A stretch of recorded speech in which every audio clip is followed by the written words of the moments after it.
번 더 인사하겠습니다. 예수님 부활하셨습니다. 예수님 부활하셨습니다. 앞뒤 좌우에 진실로 부활하셨습니다. 진실로 부활하셨습니다. 오후 시간에 또 말씀을 사모하심으로 너시 여러분을 환영하고 축복합니다. 지난주가 우리 고난주간이었습니다. 고난주간으로 우리가 지켰는데요. 제가 지난주 주일날 청년들하고 모임을 할 때 한 가지 우리가 제안을 했습니다. 그것이 뭐냐면 우리들 사이에 제일 내가 즐겨하고 좋아하는 것을 절제하자, 그리고 그것을 결심해서 그렇게 지키자, 이렇게 같이 나누었습니다. 이것은 지난주에 제가 말씀드렸던 것처럼 예수 그리스도의 고난에 우리가 고역을 함께하는 것이 아니라 동참하고 동력하자는 의미에서 우리가 같이 그것을 결정했고 그렇게 진행을 했습니다. 그래서 이제 토요 새벽 기도에 우리 청년들이 많이 이렇게 참석을 했는데요. 우리가 이렇게 고난 주간을 지키고 또 기념하는 이유가 바로 그 예수 그리스도의 그 고난을 우리가 동력하고 우리가 참여하기 위함임을 기억해야 하는 것입니다. 저는 무엇을 했는가? 그럼 저는 무엇을 결단했을까요? 제가 하루에 커피를 한 4-5잔 마십니다. 많을 때는 한 6잔 정도 마시는데, 그래서 제가 일주일 동안 그 커피를 입에 대지 않았습니다. 그래서 오늘 주일날 벌써 지금 2잔 마셨습니다. 그러니까 몸이 이렇게 쫙쫙쫙 이렇게 들어오는 것 같은데요. 아마 여러분들도 이모저모로 고난 주간을 잘 지키고 잘 절제함으로 예수 그리스도의 고난을 우리가 동력한 줄 믿습니다. 우리 오늘 말씀의 제목을 같이 한번 읽겠습니다. 시작. 예수는 역사다라는 제목을 가지고 하나님의 말씀을 받도록 하겠습니다. 이 책은 제목인데요. 책 제목인데요. 2002년도에 나온 책 제목입니다. 제가 설교 시간에 한번 말씀을 드린 적이 있는데요. 이 당시에 왜 이런 책이 나왔는가? 여러 가지 책들이 나와서 그렇습니다. 예수는 신하다라는 책도 있고요. 예수는 반쯤 신하다, 이런 책들도 있습니다. 정말 말도 안 되는 것이죠. 여러분, 예수님의 탄생과 부활이 신하라고 생각하십니까? 아니죠. 그렇기 때문에 여기에 반발하기 위해서 예수는 역사다라는 책이 출간되었습니다. 이 책은 리스트로벨이라는 사람이 쓴 책인데요. 이 저자는 미국 예일 법대에 나오고 시카고 트리뷴지의 법률 기자로 활동한 사람이었습니다. 근데 이 사람이 왜 이 책을 지었는가? 이 사람은 철저히 무신론자였습니다. 신은 없다, 하나님이 없다라고 신실한 무신론자였죠. 하지만 그의 아내는 또 신실한 크리스천이었습니다. 어쨌거나 그 도전을 받고 그가 저명한 신학자들을 만나게 됩니다. 그리고 나서 예수 그리스도의 실존에 대해 확인하고 문답하고 확증함으로 그가 이제 그리스도인이 되는 그런 기록이 담은 책입니다. 예수는 역사다. 예수는 진실에게 이 땅에 오셨고 부활하심을 믿으시기 바랍니다. 우리가 역사라고 정의할 때 인간이 속한 곳에서 일어난 사실, 그것에 대해 기술한 것이 역사라고 정의를 내립니다. 그러므로 예수님은 역사입니다. 왜 그렇습니까? 역사를 영어로 하면 뭐죠? 히스토리입니다. 히스토리. 이것은 무엇이냐? 그의 이야기라는 것이죠. His 스토리가 역사입니다. 그가 누구입니까? 바로 연대를 나눌 때 나타나는 예수님이죠. 즉 역사는 무엇이냐? 예수님을 뺄래야 뗄 수 없는 것입니다. 예수님이 오시기 전에 우리는 무엇이라고 말합니까? 약자로 BC라고 하죠. 예수님이 오신 후에는 뭡니까? AD입니다. 아노 도미니죠. 이렇게 나뉘게 되는 것이죠. 그래서 무엇입니까? 예수님은 역사라는 것입니다. 오늘 부활절 우리가 분명히 기억해야 할 것이 바로 이겁니다. 예수님은 역사입니다. 진실합니다. 진짜라는 것이죠. 여러분 이것을 꼭 믿으시기 바랍니다. 첫째, 예수는 역사다. 어떻게 해서 역사일까요? 어떻게 진짜입니까? 오늘 본문을 보시면 첫째는 사라지셨기 때문에 진짜입니다. 우리 1절 말씀을 같이 한번 보겠습니다. 1절입니다. 시작. 안식일이 지남에 막달라 마리아와 야고보의 어머니 마리아와 또 살로메가 가서 예수께 바르기 위하여 향품을 사다 두었다가. 아멘. 1절 말씀에 보시면 안식일이 지나고 나서 여자들이 준비합니다.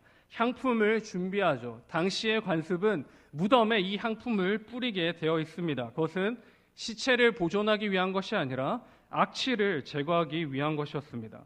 그런데 이들에겐 한 가지 문제가 있었습니다. 그 문제가 무엇입니까? 3절이죠. 3절. 그 무덤 앞에 무엇이 있답니까? 무덤 앞에 큰 바위로 그 출입구를 막아뒀습니다. 그것을 옮겨질 사람이 없는 것이죠. 여러분이 들었던 것처럼 이 시대의 무덤은 바로 그 벽에다가 이렇게 넣는 것이죠. 그리고 그 앞에 큰 바위를 막습니다. 장정이 한 5명, 6명 붙어야지 그 바위를 옮길 수가 있는 것이죠. 걱정과 불안을 가지고 무덤가로 가게 됩니다. 그런데 어떤 광경을 보게 됩니까? 우리 4절 말씀을 같이 읽습니다. 시작. 벌써 돌이 굴러져 있는데 그 돌이 심히 크더라. 4절 말씀에 보시면 눈을 들어본즉이라고 나옵니다. 이것은 그냥 육체적인 눈을 말하는 것이 아니라 계시의 순간을 말합니다. 하나님의 능력의 순간을 말씀하는 것이죠. 여러분, 무덤 안에는 무엇이 있어야 합니까? 시체가 있어야 되는 것이죠. 예수님의 무덤 안에는 예수님이 계셔야 합니다. 그런데 이 무덤에 예수님은 계십니까? 계시지 않습니까? 않는 것이죠. 우리 5절 말씀을 같이 읽습니다. 시작. 흰옷을 입은 한 청년이 우편에 앉은 것을 보고 놀라매. 그리고 이 청년이 하는 말이 있습니다. 6절입니다. 시작. 놀라지 말라. 너희가 십자가에 못 박히신 나사렛 예수를 찾는구나. 그가 살아나셨고 여기 계시지. 보라 그를. 아멘. 십자가에 못 박히신 예수를 찾는구나. 그런데 그가 어떻게 됐다고요? 살아나셨다. 그리고 여기 계시지 아니한다. 그리고 뭐랍니까? 보라 그를 두었던 곳이니라. 예수님 계십니까? 안 계십니까? 살아계신 것이죠. 엊그제 분명히 십자가에서 예수님의 죽음을 목격했습니다. 그리고 그 무덤 앞에 큰 바위로 막는 것을 보았죠. 눈으로 보았고 확인했습니다. 그런데 지금 이들의 눈앞에는 예수님의 그 시체가 사라진 것이죠. 눈으로 다시 확인합니다. 원래 무덤은 죽음을 상징합니다. 살아있는 사람이 무덤 안에 들어갈 수 없는 것이죠. 예수님이 무덤에 없다. 이것은 무엇입니까? 부활하신 것을 나타내는 것입니다. 우리 눈으로 확인하여 믿기를 보여주시는 것입니다. 우리 주님이 눈으로 봐야지만 믿는다는 사람의 그 성향을 알기에 그것을 어떻게 해요? 확인시켜 주시는 것이죠. 분명히 부활하셨음을 알려주시는 겁니다. 사랑하는 성도 여러분, 무덤에는 시체가 있어야 합니다. 그런데 그 시체가 보이지 않고 한 청년, 천사죠. 천사가 앉아있고 와서 보라라고 이야기합니다. 와서 보니 예수님의 시체는 어디에도 없는 것이죠. 예수님의 부활은 역사입니다. 왜 역사입니까? 예수님의 몸을 아직도 찾지 못하였기 그렇습니까? 물론 그런 것도 있겠지요. 더 확실한 게 있습니다. 그것은 당시에 여자들의 눈으로 확인했고 그것이 성령 하나님의 말씀으로 기록되어 있고 그것을 믿기에 우리는 예수 그리스도의 부활을 믿는 것입니다. 그러나 교회 밖에 있는 사람들은 예수 그리스도의 밖에 있는 사람들은 믿을 수가 없는 것이죠. 왜 그렇습니까? 말씀을 믿지 않기 때문에 그렇습니다. 말씀을 듣지 않았기 때문에 그렇습니다. 있을 수도 없는 일이기에 믿고 싶지도 않은 것이죠. 무덤에서 나오신 예수님, 이것은 무엇입니까? 우리에게 죽음이 끝이 아님을 바로 보여주시는 것입니다. 모든 사람에게 정해진 것이 있습니다. 잘난 사람이든 못난 사람이든 부자든 가난한 사람이든 모두가 한번 경험하는 게 있습니다. 무엇입니까? 죽음이죠. 육체적인 죽음입니다. 그런데 성경에서는 그 죽음 뒤에 바로 두 번째 죽음이 있다라고 말합니다. 그것이 뭡니까? 영의 죽음입니다. 천국과 지옥을 말씀하는 것이죠. 그러나 예수 그리스도의 부활을 믿고 그 부활 소망을 품고 살아가는 저와 여러분은 무엇이 됩니까? 부활하는 것이죠. 그것이 바로 무엇입니까? 예수 그리스도께서 오늘 나타내 주시는 것입니다. 우리가 부활절을 기뻐하는 이유가 무엇입니까? 달걀을 나누는 이유가 무엇입니까? 그리고 앞에 말씀드렸던 것처럼 예수님은 부활하셨습니다. 진실로 부활하셨습니다. 이렇게 말하는 이유가 무엇입니까? 우리에게 의미가 있기 때문이죠. 우리에게 소망이 있기 때문입니다. 예수님이 부활하셔야지만 우리도 부활하는 것이죠. 예수님이 부활하셔야지만 우리도 하나님과 함께 영광을 누리게 되는 것입니다. 사랑하는 성도 여러분, 이 부활 신앙이 없으면 우리는 지금도 진노와 사망 가운데 머무는 자입니다. 바랍기는 저와 여러분이 진정으로 예수 그리스도의 부활을 믿으시기 바랍니다.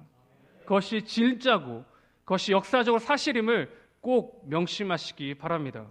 그러므로 그 부활의 신앙을 품고 지금부터 하나님의 그 말씀의 경주를 달려가는 저와 여러분 될 수 있기를 간절히 축원드립니다. 아멘. 두 번째로 예수는 역사입니다. 왜 그렇습니까? 첫째는 사라지셨습니다. 근데 두 번째는 나타나셨습니다. 우리 전도를 하다 보면 믿지 않는 자들이 이렇게 말합니다. 예수님을 보여달라라고 이야기하죠. 그리고 부활주일날 이렇게 나가서 이야기를 하면 예수님이 살아났다는 것을 나타내달라라고 말합니다.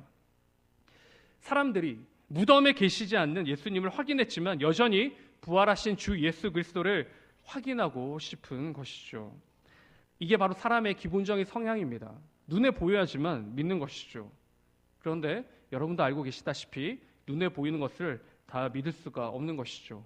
유치하게 말하자면 공기도 눈에 보이지 않고 전자파도 눈에 보이지 않습니다. 하지만 존재하는 것이죠. 그럼에도 불구하고 사람들은 눈에 보이는 것을 믿습니다. 예수님이 이 땅에 살아계셨고 또한 부활하신 역사적인 이유는 시신이 없어져서 미스터리로 남겨진 것이 아니라 이 당시에 시신이 없어짐으로 이상한 소문들이 나돌기 시작합니다. 제자들이 시체를 훔쳤다, 로마 군인들이 다른 곳으로 옮겼다 등 지금으로 말하자면 거짓 뉴스들이 이렇게 나타나기 시작합니다. 우리 주님이 어떻게 하십니까? 이 거짓 뉴스를 한 방에 정리하십니다. 어떻게 정리하십니까? 나타나신 것이죠. 우리 7절 말씀을 같이 읽겠습니다. 7절입니다. 시작.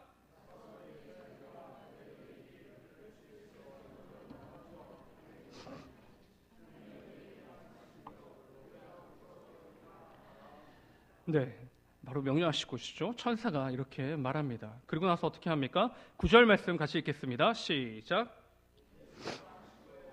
이른 아침에 살아나신 후 전에 7 귀신을 쫓아내어 주신 막달라 마리아에게 먼저 보이시니 어떻게 하죠? 나타나셨습니다.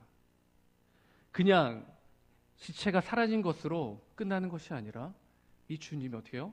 나타나신 것이죠. 확실하게 정리하신 것입니다.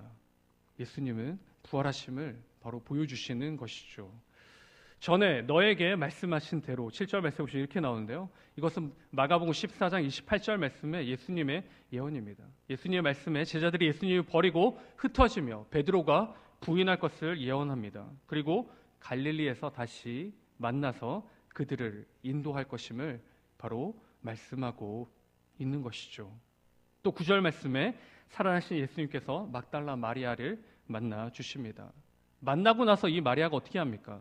11절 말씀을 같이 읽겠습니다. 11절입니다. 시작. 마리아에게 보이셨다는 것을 듣고도 믿지 아니하니라. 아멘. 11절 말씀에 보시면 이 막달라 마리아가 제자들에게 갑니다. 예수님이 부활하셨습니다. 근데 제자들의 반응이 어떻습니까? 과간입니다. 제자들이 예수님의 부활 소식을 어떻게 받아들입니까? 믿지 아니하니라 라고 나와 있는데요. 이것을 본문에 직역하자면 이렇게 됩니다. 허탄한 듯이 들었다로 바꿀 수 있습니다. 무엇입니까? 이해하지 않습니다.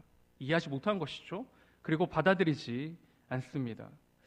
또 주님이 나타나십니다. 12절, 13절 말씀해 보시면 엠마오로 가는 두 제자들에게 나타나십니다. 그리고 이 두 사람이 어떻게 합니까? 다른 제자들에게 알리지만 13절 마지막 절에 역시 뭐 했다고요? 믿지 아니하니라 라고 말합니다. 이해하지 못하는 것이죠. 제자들은 어떤 사람입니까? 제자들은 예수님과 함께 있었습니다.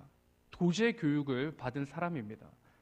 밤낮으로 예수님과 함께하였고 예수님의 가르침을 받았고 예수님의 말씀을 받은 자들입니다. 근데 이들이 어떻게 합니까? 믿지 못하는 것이죠. 그럼에도 예수 그리스도의 부활을 그들이 이해하지 못합니다. 왜요? 눈에 보이지 않기 때문이죠. 그래서 결과적으로 어떻게 하십니까? 우리 14절 말씀 같이 읽겠습니다. 14절입니다. 시작.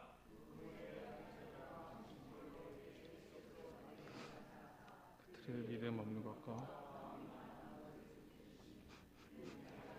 그것을 본 자들의 말을 믿지 아니하리라. 아멘. 14절 말씀에 우리 주님이 어떻게 하십니까? 나타나시는 것이죠. 제자들에게 나타나게 됩니다. 그러므로 어떻게 해요? 제자들이 믿고 하나님 말씀대로 전도하며 세상에 나아가게 되는 것이죠. 사랑하는 성도 여러분, 여러분은 예수님을 보셨습니까? 보지 못했죠? 그럼 우리는 어떻게 예수님을 믿습니까? 바로 성령 하나님으로 인하여 우리는 예수님을 만나고 우리 구주로 영접하는 것이죠. 그러므로 뭡니까? 하나님 말씀을 통해 우리는 하나님을 만나고 예수님과 교제하는 것입니다. 그렇기 때문에 우리는 예수님을 만난 자입니다. 만난 자는 어떤 자입니까? 바로 예수님의 부활에 함께하는 자들입니다. 혹시나 우리 성도님들 중에 예수님을 아직도 만나지 못했다라고 말씀하시는 분이 있다면 여러분, 말씀을 하나님의 인도하심을 구하고 묵상하시기 바랍니다. 말씀을 통해 우리는 예수님을 만나고 하나님과 교제하는 것이기 때문입니다. 성령 하나님으로 말미암아 지금 우리는 예수님의 부활을 기뻐하고 즐거워하며 소망을 품고 살아갑니다. 혹시나 여전히 하나님 나에게 보여주십시오. 하나님 예수님 나에게 눈으로 나타내 주세요. 이렇게 기도하시는 분들이 있다면 기도를 조금 바꾸시는 게 좋을 것 같습니다. 무엇이라고 바꿀까요? 예수님 오늘도 하나님과 함께함으로 감사합니다. 하나님 오늘도 우리의 인생 가운데 함께해 주시고 나의 삶을 주관하여 주셔서 감사합니다. 이렇게 기도가 바꾸어야 하는 것이죠. 부활하신 예수님이 우리와 함께하고 계심을 꼭 명심하시기 바랍니다. 이 제자들에게 나타나신 그 예수님은 지금도 저와 여러분에게 보이시고 함께하시고 우리를 붙들고 계시는 분이심을 명심하심으로 주 예수 그리스도의 이름을 붙잡고 꼭 한 걸음 한 걸음 걸어가시는 저와 여러분 될 수 있기를 간절히 축원드립니다. 아멘. 마지막으로 예수는 역사다. 증거자들이 있습니다. 앞에서 계속해서 말씀드렸지만 목격한 자들이 있지만 증거자들이 있는 것이죠. 역사가 되기 위해서는 그것을 본 사람이 있어야 되고 그것이 글로 남겨져야 합니다. 오늘 예수님의 살아나심과 부활에 관해 많은 증인들이 있습니다. 16장 16절 말씀해 보시면 예수님께서 제자들에게 나타나셨고 그리고 그들의 완악함을 꾸짖으셨습니다. 그리고 한 가지 명령을 하시죠. 무슨 명령을 하셨습니까? 가라는 것이죠. 증거자가 되라는 것입니다. 증거자로 살라는 것입니다. 온 천하에 만민에게 무엇을 전합니까? 예수 그리스도의 부활을 전해라는 것입니다. 우리 19절 말씀을 같이 읽겠습니다. 19절입니다. 시작. 예수께서 말씀을 마치신 후에 하늘님 우편에 앉아 계시니라. 바로 이 말씀을 하시고 부활한 승천하신 것을 우리는 기억하게 됩니다. 또 어디서 찾아볼 수 있을까요? 예수님을 보았기에, 예수님의 부활 승천을 보았기에 제자들은 어떻게 해요? 말씀을 가지고 나아가는 것이죠. 그리고 고린도전서 15장 3절에서 8절까지의 말씀을 우리가 앞에 화면을 보시고 같이 읽겠습니다. 시작. 내가 받은 것을 먼저 너희에게 전하였느니 이는 성경대로 그리스도께서 우리 죄를 위하여 죽으시고 장사 지낸 바 사흘 만에 다시 살아나사 게바에게 보이시고 후에 12 제자에게와 그 후에 500여 형제에게 일시에 보이셨나니 그 중에 지금까지 대다수는 살아있고 어떤 사람은 잠들었으며 그 후에 야고보에게 보이셨으며 그 후에 모든 사도에게와 맨 나중에 만삭되지 못하여 난 자 같은 내게도 보이셨느니라. 아멘. 이것은 사도 바울의 고백입니다. 사도 바울이 무엇이라고 말합니까? 하나님께서는 십자가에 달리시고 그리고 죽으시고 3일 만에 부활하셨고 그리고 장사 지낸 바 3일 만에 부활하셨고 바로 부활 승천하셨음을 분명히 말씀해 주시는 것이죠. 그리고 8절 말씀해 보시면 맨 나중에 만삭되지 못하여 난 자 같은 내게도 보이셨느니라. 이 말은 사도 바울 자신을 이야기합니다. 자신은 예수님과 함께하지 못했습니다. 예수님의 가르침을 직접적으로 받지 못하였고 그것을 직접적으로 목격하지도 못했습니다. 하지만 그는 무엇이라고 합니까? 그는 예수 그리스도의 그 은혜에 동참함으로 예수 그리스도의 부활을 믿고 소망을 품은 자로 바로 복음의 증인으로 살아가는 것입니다. 우리가 이 자리에서 예배드리는 것이 부활의 증거입니다. 믿으십니까? 예수님의 부활의 증거가 없다면, 진짜가 아니라면 우리는 지금도 제물을 가져와서 피를 흘려야 하는 것이죠. 또한 예수 그리스도를 믿는 우리가 부활의 증거입니다. 믿으십니까? 네. 주 예수 그리스도의 보혈과 그 부활을 믿는 우리가 믿음의 증거이며 믿음의 소망이 됩니다. 사랑하는 성도 여러분, 저와 여러분이 예수님의 부활 증거가 되시기 바랍니다. 우리의 삶으로 하나님을 전하고 우리의 삶으로 하나님의 그 부활 소망을 품고 그것을 간절히 이루어가는 저와 우리 모두가 될 수 있기를 간절히 축원드립니다. 예수는 역사다. 부정할 수 없습니다. 무수히 많은 증거가 있고 무수히 많은 증인들이 있는 것이죠. 바라옵기는 혹시나 우리 가운데 계속해서 의문점들이 있다면 진실로 성령 하나님 앞에 간구하심으로 말씀을 붙잡고 말씀을 믿으심으로 여기에 있는 우리 모두가 부활의 신앙, 그 기쁨의 신앙을 꼭 간직하고 살아갈 수 있기를 주 예수 그리스도의 이름으로 축원드립니다. 아멘.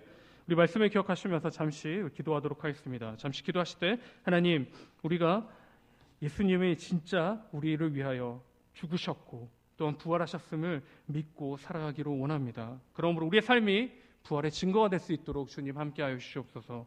우리의 말이 부활의 증거가 되고 우리의 행동이 예수 그리스도의 부활의 증거가 될 수 있도록 우리의 마음과 생각들을 주관하여 주시옵소서. 우리 이렇게 같이 간절히 한 목소리로 기도드리겠습니다.